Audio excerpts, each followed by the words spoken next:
Hello everyone and welcome to the Backlist. I am the Don and we are going to review, well technically I am going to review because I don't think you can really interact, but you can leave comments down, it'd be really awesome. We're going to be reviewing 13 Reasons Why. What was it all about? Was it even worth it? So yeah, join me in this little journey here.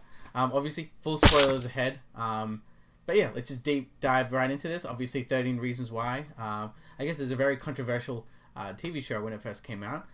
Mostly because it dealt with suicide. And I think that's a very touchy subject for a lot of people. And I guess the show was trying to normalize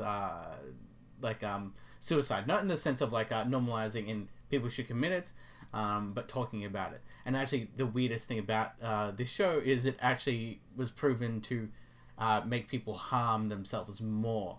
So it kind of did it a little bit worse. So I don't think it really helped overall, and even all the people I generally talk to, they're just like, yeah, it's very mature, very weird, and yeah, I guess they didn't really get it almost. So I feel like as a series as a whole, if it had the whole thing of just showing a message, it didn't really deliver on that. In fact, it probably made it worse. And even if it has those bits where it says, if you need help, please call this number, I think in general, it kind of didn't work.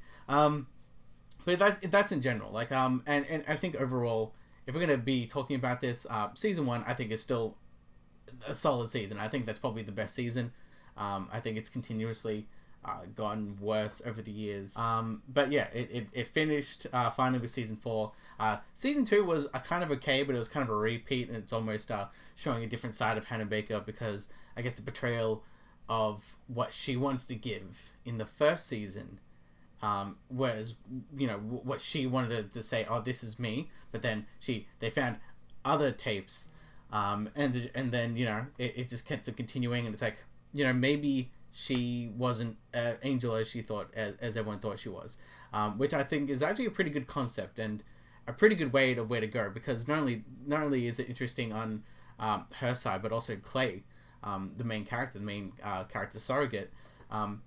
He's kind of like a man of action. He can't stop getting into people's business and doing things. So I actually found that quite interesting, that he would just go out there and he always tries to save the day, and he's like, he fell in love with a girl he didn't really know. It's that kind of very stalkery type of traits, and then he found more about her and more about her past. He's like, you know what, maybe I'm not that attracted to her as I thought I was. And I found that very interesting take in season 2. Season 3 is pretty much exactly where it left me, and lost the plot. And I think once again, full spoilers if I haven't mentioned that already. But essentially, what happens at the end of season 2 is that Monty, was it supposed to be Monty? It wasn't Monty. It was the other character. But essentially, he was supposed to shoot up a school, which I guess is very current US type of stuff. But yeah, Justin was supposed to shoot up the school. My bad. So, anyways, Justin was supposed to shoot up the school at the end of season 2 at the prom dance thing, whatever they were gonna do. And I think it would have been more impactful if they actually went through with it. And I think they were gonna go do it, and then the last minute they just kind of cut the chain. But it's kind of good that, in a sense, we saw more and more of his character in season 3 and season 4, and he's probably one of the better parts of it, where he's just trying to avoid, I guess, conflict and try to be himself. And he was a good addition, but I feel like it would be very impactful if that actually went through, because I think a lot of the complaints in general, especially for this series, that there's just a lot of characters, and there's a lot of characters that don't need to be there, or don't really have much of a character trait to be there. They serve their character purpose, and there is no need to have them anymore. But this show it doesn't really push hard in the sense of, okay, we don't need this character, or let's get rid of him, in a sense. They just kind of keep him around in the background. So that's my overarching review of the whole series. But now I'm going to jump into season 4, and why season 4 suffers, actually because of season 3. So one of the main reasons behind that is because season 3 was terrible. Season 3 is literally the worst season of this show. They introduced this new character that comes out of nowhere. I think Annie. And she, I think she's from London, and yeah, she just comes in here, and then she's instantly friends with everyone. So it's like the whole point of this show is that high school's hard, friendship groups are hard, and you're just trying to navigate life through that. Yeah, it's all everyone relates to it. However, she comes out here and she's like flawless. Like she comes in, she's not only friends with like every single group, and no one really hates her. And I think that's kind of one of the main problems, that everyone in this show has a vice. They have something that they're addicted to something, or they're obsessed with something, and they couldn't do this or couldn't do that. They have depression, whatever it may be. She has nothing aside from being really smart and being friends with everyone. I think that's a recipe for failure in a sense, because the character has no flaws. If your character has no flaws, there's nothing for them to overcome, and then at that point, what's the point of keeping watching what they do, because they've already got everything done. And I think what also really pisses me off as well is, the other thing that also pisses me off about this is, like I said, she's friends with everyone, and it's like, you're telling me that this tight-knit group of friends that have gone through thick and thin, through Hannah Baker's like suicide, through all these kind of serial sexual stuff going on, they just let an outsider come in and just literally dictate the whole group. That is insanely unbelievable, and that's why everyone hated Annie as a character, and that's why season 3 is really ridiculously bad. And that leads into season 4, which I guess they had to recover from what happened to season 3. And actually, a good thing about that, Annie's gone basically in season 4. Like, she's still there, but she has less of a role to play, and that is for the best. And I think people heard the feedback, which thank God for that. But yeah, with season 3, we basically dealt with Bryce Walker, so the guy who sexually assaulted Hannah Baker, and basically tried to humanize him / normalize him. And I actually liked that part of season 3. That's pretty much the only part I liked about season 3, is that he, you got more content of his character out there, and then not only that, but he tried to change, and there was more stuff about him that you didn't know about it. And I like that. It's a hard job to humanize a bad character, especially when you've seen, the past 2 seasons was all about demonizing him, and basically about the case of getting him, sued for the assault of Hannah Baker and the death of Hannah Baker. I feel like that is a very, very interesting talking point. And then, that's the only good part about season 3. And then what happens basically is he gets killed. He just he basically gets killed off. He gets murdered. And season 4 is about his murder and the cover-up. But, like, at certain parts, yes, and certain parts, no. And I think that's the reason why I think season 4 has a lot of problems, because it tried to cram all these random ideas in that didn't really work. For example, the Bryce Walker plotline. Essentially, that's kind of like 1/3, I'd say, of the story. And then, right at the end, gets brushed off like nothing. Like, that was the whole, like, premise of, like, oh my god, are people going to find out? Are people going to find out? We'd have all these things, and then last minute, just throws away. It doesn't even matter. So it's kind of like a slap to the face almost, because, if it's insignificant to the characters, then at that point, why does it matter? A second part of it is, and I think this is why season 4 suffers a bit, quite a bit, but not as bad as season 3, is basically Clay's character. So obviously he has hallucinations, and it's kind of like all the guilt is burdened upon him for a lot of things, like Hannah Baker, Bryce's death, pretty basically everything. So many bad things happen to Clay.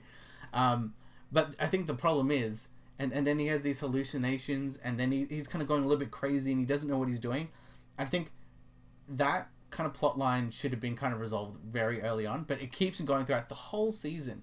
And it's basically this tonal whiplash, where there's sometimes where he's hallucinating and going crazy, and he does these crazy things like stealing a gun from a cop, all the way to starting riots and things like that. There's all these like things going on, which is kind of good, but it's like you kind of want that to be segmented into one area, and then him to learn and then overcome it at one point. But basically, they drag it on throughout the whole season. And I think the problem with that is, instead of just doing the mystery and then he finally resolves to be himself, the problem is that there are some episodes where he's fine. There are some episodes and some scenes where he's just acting normal.